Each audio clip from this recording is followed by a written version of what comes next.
hati, ajarku memberi, hati mengampuni. Ketika hidupku telah dihakimi, ajarku memberi, hati mengasihi. Ampuni bila kami tak mampu mengampuni yang bersalah kepada kami, seperti hati Bapa mengampuni, mengasihi, tiada pamrih. Selamat berjumpa sahabat Lentera Sabda yang sungguh diberkati oleh Tuhan. Salam sehat, berkah dalam untuk kita semuanya. Kembali pada hari ini, Sabtu tanggal 24 Februari 2024, bersama Gereja Semesta pada hari ini, kita akan merenungkan sabda Tuhan yang diambil dari Injil Matius. Saudara-saudariku yang terkasih, hari ini Tuhan mengajak kita untuk melakukan suatu tindakan yang meneladan hatinya sendiri.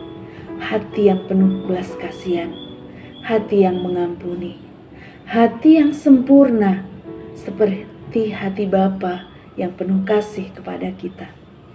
Mengampuni kadangkala tidaklah mudah untuk kita lakukan. Ketika orang lain menyakiti, ketika orang lain menghakimi, ketika orang lain melukai hati kita, secara manusiawi, yang lebih mudah kita lakukan adalah melakukan hal yang sama seperti yang dia lakukan kepada saya, supaya dia merasakan betapa sakitnya yang saya rasakan. Dan kadangkala orang-orang yang melukai, orang-orang yang membuat sakit adalah orang-orang yang terdekat dengan kita, orang-orang yang kita cintai, orang-orang yang dimana kita sudah berjuang banyak hal bagi mereka. Tapi hari ini Tuhan mengajak kita untuk naik satu tingkat, menjadi lebih sempurna seperti hati Bapa yang sempurna, mengampuni, mengasihi tanpa pamrih. Bacaan Injil hari ini mengingatkan saya akan sebuah proses yang saya lalui ketika mengikuti pelatihan. Salah satu dalam pelatihan itu adalah teknik untuk perawatan di wajah dengan menggunakan bekam. Bekam itu dengan alat diskop, ada perlukaan, lalu kemudian disedot darah kotor yang keluar itu, ya. Dan ketika kami sedang pelajari teorinya, seorang teman saya mengatakan, apakah bisa ketika perlukaan itu kita menggunakan untuk penghilang rasa begitu, supaya rasanya tidak begitu sakit, lukanya nggak begitu terasa begitu. Tetapi yang menarik adalah kata-kata dari trainer ini yang membuat saya sungguh, oh ya betul juga ya. Dia mengatakan mungkin bisa dicoba, tetapi kami tidak memberikan ilmu yang seperti itu, tidak merekomendasikan hal-hal yang demikian.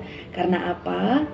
Ketika ada perlukaan di dalam tubuh kita, dengan demikian sel-sel baru akan ditumbuhkan. Ketika ada luka-luka yang kita buat, itu akan meremajakan bagian di sekitar yang terjadi luka itu. Saya merasa bahwa kadangkala di dalam hidup ini, luka, sakit hati, penghinaan, apapun yang kita alami yang membuat kita sakit, tidak nyaman, itu adalah cara Tuhan untuk menumbuhkan kita menjadi pribadi-pribadi yang baru, menjadi orang-orang yang lebih semakin mengarahkan hati kepada kehendak Tuhan. Bagaimana kita belajar untuk mengampuni, justru melalui pengalaman sakit dan tidak mudah itu tadi. Ketulusan kita untuk mencintai, seperti kata Mother Teresa, itu mencintai sampai pada rasa sakit. Tidak ada yang menginginkan, tidak ada yang mau hal itu terjadi. Tetapi apabila hal itu terjadi, marilah kita meyakini sebagai cara Tuhan untuk menumbuhkan kita. Maka luka, sakit hati, dan apapun yang kita alami menjadi sarana yang kita yakini Tuhan mengizinkan semua itu untuk kita alami. Dan mari kita mohonkan rahmat agar kita semakin bertumbuh di dalamnya. Mengasihi seperti Bapa mengasihi, mengampuni seperti Bapa mengampuni kita. Berkat Tuhan melimpah untuk kita semuanya. Berkah dari Lentera Sabda.